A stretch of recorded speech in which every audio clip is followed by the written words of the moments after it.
কোথাও যে বের হব আমার সহকারী বিউটিশিয়ানদের জন্য আমি ঠিকঠাক তাও যেতে পারি না। এই যে দেখেন আমি এক জায়গায় যাচ্ছি, তারা বলতেছে ময়লাটা ফেলে দিয়ে যাও। এটা কোনো কথা? যে কথা সেই কাজ, আমি ময়লা ফেলে দিলাম।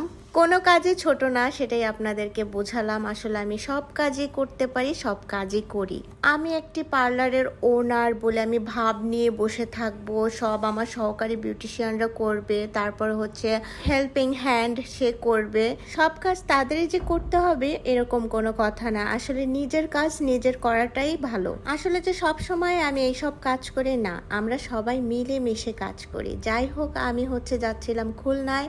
এখন কথা বলতে বলতে কিন্তু চলে এসেছি গোপালগঞ্জ পুলিশ লাইনে। আর মিজান মামাকে বললাম যে মামা গাড়িটা একটু সাইড করেন, আমার অনেক ক্ষুধা লেগেছে।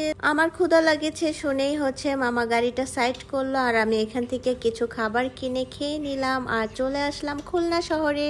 আপনাদের জন্য অথেন্টিক প্রোডাক্ট কিনতে আমি কিন্তু চলে এসেছি খুলনায়। আমি কখনোই লোকাল জায়গার থেকে প্রোডাক্ট কিনি না, সেটা সবাই আপনারা জানেন। আমি যে সমস্ত মেডিসিন দিয়ে কাজ করি সব আপনাদের সামনে শো করেই কাজ করি, আমি কোনো কিছুই লুকাই না, সেটা আপনারা সবাই জানেন। যারা আমার কাছে সবাই আসেন সবাই জানেন।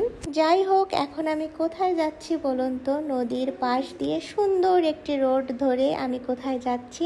দিনের বেলা তো সুযোগই হয় না আমার কোথাও বের হওয়ার, তো এই প্রোডাক্ট কেনার উছিলায় আমি একটু বের হয়েছিলাম সকাল সকালে।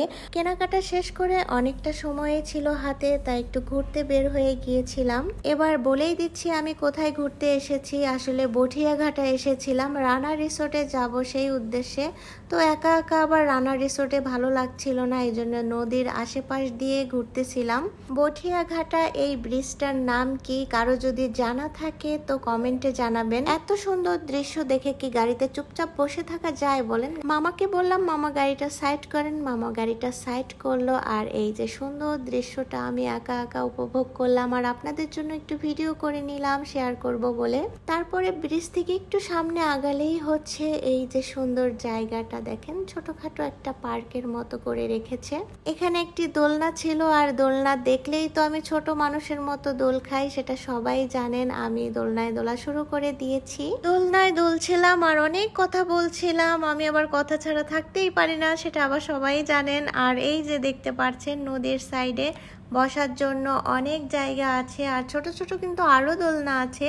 এই জায়গাটা আসলে অনেক সুন্দর। আমার মতো যেসব আপুরা আছেন ভাইয়ারা আছেন যে কর্মজীবন নিয়ে অনেক ব্যস্ত থাকেন, বের হওয়ার সময়ই পান না, যদি একটু সময় পান তো এদিকে চলে আসবেন। এই যে নদীর পাড়ে সুন্দর জায়গায় বসলেই মনটা ভালো হয়ে যায়।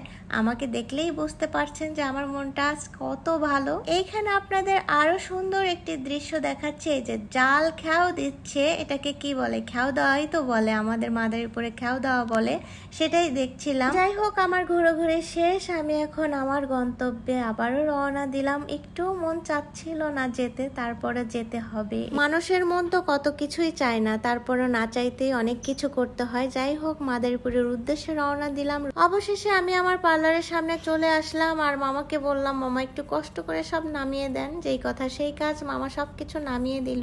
এবার আপুদের উদ্দেশ্যে কিছু কথা বলি। অনেকেই বলেন যে আপু ফেসিয়াল করলে এই প্রবলেম হবে কিনা, মেকআপ করলে এই প্রবলেম হবে কিনা। আসলে আপু শোনেন, এই যে দেখতে পাচ্ছেন যে কার্টুন ভরে ভরে আমি মালামাল নিয়ে এসেছি।